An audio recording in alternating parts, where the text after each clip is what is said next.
ओम गंग गणपतये नमः। आप सभी का आपके अपने चैनल प्योरिटी ऑफ लाइफ में बहुत बहुत स्वागत है। मैं हूं नीलम शुक्ला। दोस्तों, आज की वीडियो में मैं आपसे बात करने वाली हूं गणेश चतुर्थी के बारे में।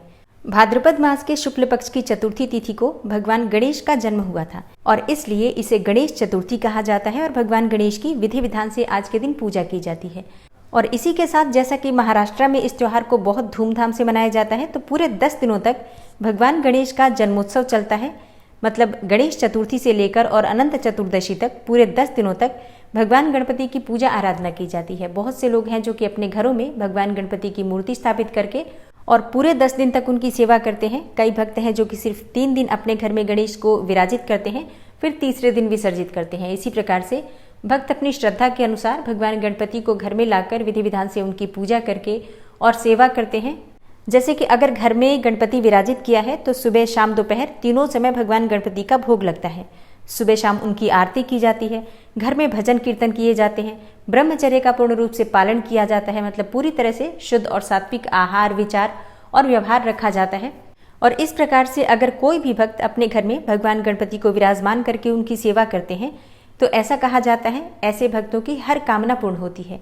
तो जो भक्त अपने घर में भगवान गणपति को विराजमान करते हैं 10 दिन के लिए या फिर 3 दिन के लिए या फिर 5 दिन के लिए, उनके लिए तो अत्यंत ही श्रेष्ठ बात है। लेकिन मान लीजिए कि आपके घर में गणपति विराजित नहीं होते हैं, तभी भी आपके घर में जो गणेश जी की मूर्ति है, जो कि हर साल दिवाली पर आप लेते ही होंगे मिट्टी की, आप उनकी भी विधि विधान से पूजा करते हैं अगर इन 10 दिनों में या फिर सिर्फ गणेश चतुर्थी के दिन भी, तो भगवान गणपति की कृपा से आपके जीवन की हर समस्या का समाधान हो जाता है और मनोकामना कोई भी हो निश्चित ही पूरी होती है। तो आज की वीडियो में आप जानेंगे कुछ ऐसे विशेष उपाय जो अगर आप गणेश चतुर्थी के दिन करते हैं या गणपति उत्सव में पूरे 10 दिन तक कभी भी कर लेते हैं तो निश्चित ही भगवान गणपति आपके जीवन के हर संकटों को दूर करके, विघ्न बाधाओं को दूर करके आपके जीवन में सफलता प्रदान करते हैं और आपकी कोई भी मनोकामना हो, धन प्राप्ति की हो, संतान प्राप्ति की हो, विवाह की हो, हर प्रकार की कामना पूर्ण करते हैं। तो वीडियो बहुत महत्वपूर्ण है आज की, पूरा ज़रूर देखिए। अच्छी लगे वीडियो तो लाइक भी ज़रूर कीजिए और शेयर भी ज़रूर कीजिए फैमिली फ्रेंड्स के साथ। चैनल पर पहली बार आए हैं, अगर अभी तक आपने चैनल को सब्सक्राइब नहीं किया है तो आज की वीडियो अगर आपको अच्छी लगे तो चैनल को सब्सक्राइब करके बेल आइकन को ज़रूर प्रेस कर लीजिए। इससे ये होगा कि इस चैनल पर जो भी नई वीडियो अपलोड होंगी उनकी नोटिफिकेशन आपको सही समय पर प्राप्त होगी। बात करते हैं सबसे पहले उपाय के बारे में। देखिए, गणेश चतुर्थी के दिन श्री गणेश का अगर अभिषेक किया जाता है तो इससे हर प्रकार की बाधाएं आपके जीवन की समाप्त हो जाती हैं। आप चाहें तो पंचामृत से भगवान गणेश का अभिषेक कर सकते हैं या फिर सिर्फ शुद्ध जल से भी भगवान गणेश का अभिषेक किया जा सकता है। अब जैसे आपके पास धातु की मूर्ति है, जैसे पीतल की या फिर चांदी की, तब तो आप उनका अभिषेक अच्छे से कर सकते हैं। मान लीजिए कि आपके पास मिट्टी की मूर्ति है, तब आपको क्या करना है, तब आपको एक सुपारी लेना है और उस सुपारी को भगवान गणेश का स्वरूप मानकर एक पात्र में विराजित कीजिए। फिर उसी सुपारी को आप अभिषेक स्वरूप में पंचामृत अर्पित कर सकते हैं, जैसे कि दूध, दही, घी, शहद, शक्कर, इन 5 चीज़ों को एक एक करके या फिर एक में मिलाकर भी अर्पित कर सकते हैं। और पंचामृत से अभिषेक करने के बाद शुद्ध जल से अभिषेक कीजिए। फिर वस्त्र स्वरूप में कलावा अर्पित कीजिए। मतलब कलावा लेकर आपको सुपारी के चारों तरफ अच्छे से लपेट देना है। फिर एक पान के पत्ते पर थोड़ा सा चावल रखकर और उसी के ऊपर उस सुपारी को विराजमान करके विधि विधान से पूजा कर लीजिए। जैसे कि धूप, दीप, अक्षत, पुष्प इत्यादि सभी चीज़ें एक एक करके सुपारी पर अर्पित कीजिए, भोग लगा दीजिए और भगवान गणेश का स्वरूप मानकर उस सुपारी का ही विधि विधान से पूजन करके और वहीं बैठकर गणेश अथर्वशीर्ष का पाठ कीजिए। अगर आप गणेश अथर्वशीर्ष का पाठ नहीं कर पाते हैं तो ऐसे में आप ओम गंग गणपतये नमः इस मंत्र का भी जप कर सकते हैं। आज के दिन अगर आप इतना भी कर लेते हैं तो आपके जीवन की कोई भी कामना हो निश्चित ही पूरी होती है। और अगर आप आर्थिक तंगी से बहुत अधिक परेशान हैं, बहुत अधिक कष्ट में हैं, कर्ज से परेशान हैं या फिर आपके घर में बरकत नहीं है, नौकरी और व्यापार में परेशानियां आ रही हैं, तो ऐसे में विधि विधान से भगवान गणेश की पूजा करने के बाद गुड़ और घी का भोग अर्पित कीजिए। गाय का घी होना चाहिए और गुड़ होना चाहिए, जो आप एक पात्र में रखेंगे और भगवान गणेश को अर्पित करेंगे। पूजा पूर्ण करने के बाद उनकी आरती कर लीजिए। फिर क्षमा प्रार्थना करके भगवान गणेश की पूजा को पूर्ण कर दीजिए। इसके बाद जैसे कि थोड़ी देर बाद आप वो गुड़ और घी उठाकर और किसी गाय को खिलाकर अपने मन की कामना कहिए, अपने जीवन की परेशानियां कहिए और गौ माता से प्रार्थना कीजिए कि आपके जीवन में जो भी परेशानी है उसे दूर करें।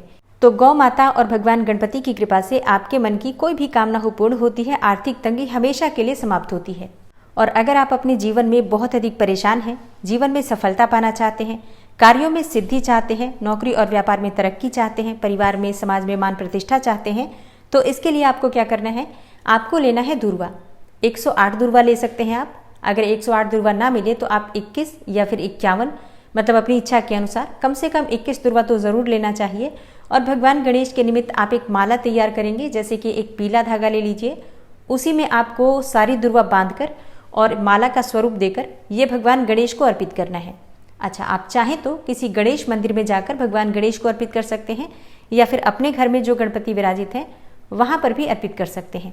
और हाँ, यहाँ आपको एक चीज़ का ध्यान रखना है, जब आप दूर्वा तोड़ते हैं, मतलब जहाँ से आप दूर्वा लेते हैं वो जगह बिल्कुल साफ़ होनी चाहिए, शुद्ध होना चाहिए, मतलब साफ़ सुथरी जगह से ही आप दूर्वा लीजिए।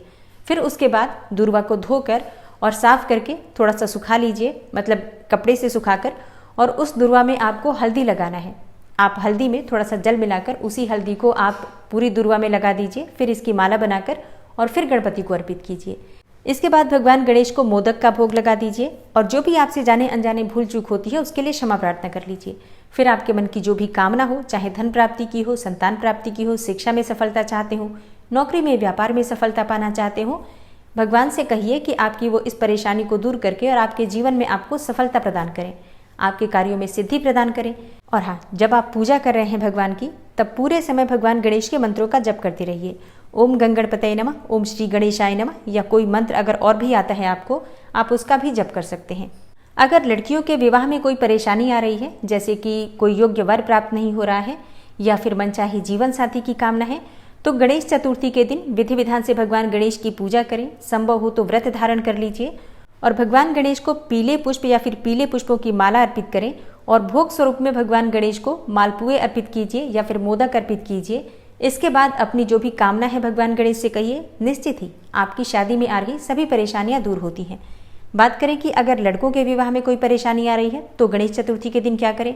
देखिए, आपको चाहिए कि आप विधि विधान से भगवान गणेश की पूजा करें। आप चाहें तो व्रत धारण कर सकते हैं, लेकिन नहीं भी करते हैं तो भी कोई बात नहीं, पूजा ज़रूर कीजिए अच्छे से। उसके बाद भगवान गणेश को अगर आप पीले रंग की मिठाई अर्पित करते हैं, पीले रंग के मोदक अर्पित करते हैं या फिर मोतीचूर के लड्डू अर्पित करते हैं और फिर अपने मन की कामना कहते हैं, तो आपके मन की कामना निश्चित ही पूरी होती है। योग्य जीवन साथी आपको प्राप्त होता है और विवाह के बाद आपका जीवन भी सुखमय बनता है। जिन भक्तों को संतान प्राप्ति की कामना है, बहुत प्रयास करने के बाद भी संतान की प्राप्ति नहीं हो रही है, तो ऐसे में आज के दिन गणेश चतुर्थी के दिन भगवान गणेश की पूजा करें, और हो सके तो आज से आप गणेश चतुर्थी के व्रत का प्रारंभ कर दीजिए।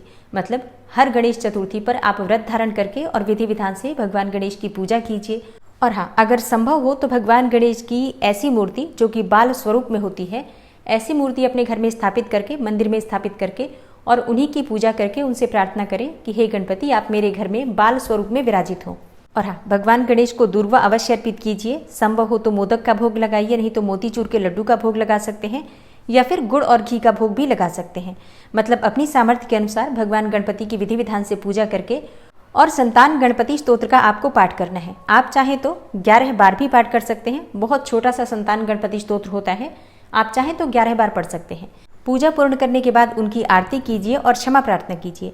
इस प्रकार से पूजा आपको प्रत्येक गणेश चतुर्थी के दिन करनी चाहिए। जैसे कि हर महीने में गणेश चतुर्थी आती है, शुक्ल पक्ष में भी और कृष्ण पक्ष में भी। आप चाहें तो सिर्फ शुक्ल पक्ष का कर सकते हैं या फिर कृष्ण पक्ष का कर सकते हैं, मतलब कोई एक भी कर सकते हैं, या फिर दोनों गणेश चतुर्थी के व्रत भी आप धारण कर सकते हैं। लेकिन गणेश चतुर्थी का व्रत धारण करने से उत्तम, योग्य और मनचाही संतान की कामना पूर्ण होती है। आप चाहे पुत्र की कामना रखते हैं, पुत्री की कामना रखते हैं, निश्चित ही भगवान गणपति उसे पूर्ण करते हैं। तो 19 सितंबर को गणेश चतुर्थी है। आप व्रत धारण कर सकते हैं या बिना व्रत किए भी भगवान गणेश की पूजा आराधना करके अपने मन की हर कामना को पूर्ण करने के लिए भगवान गणेश से प्रार्थना कर सकते हैं। चतुर्थी तिथि प्रारंभ हो जाएगी 18 सितंबर को दोपहर में 12:39 पर और समाप्त होगी 19 सितंबर को दोपहर में 1:43 पर। तो गणेश चतुर्थी का पर्व हम मना रहे हैं 19 सितंबर 2023 मंगलवार के दिन। और इस दिन भगवान गणेश की स्थापना अगर आप अपने घर में करना चाहते हैं तो शुभ मुहूर्त रहेगा सुबह 11:07 से दोपहर 1:34 तक 19 सितंबर को। इस समय में आप अपने घर में गणपति की स्थापना कर सकते हैं और विधि विधान से उनकी पूजा प्रारंभ कर सकते हैं। और हाँ, अगर आप गणपति की स्थापना नहीं भी करते हैं तब भी आप अपने घर में जो गणपति है उनकी भी इसी समय में पूजा करते हैं तो उतना ही फल आपको प्राप्त होगा। मिलती हूँ मैं आपसे अगली वीडियो में, तब तक के लिए नमस्कार।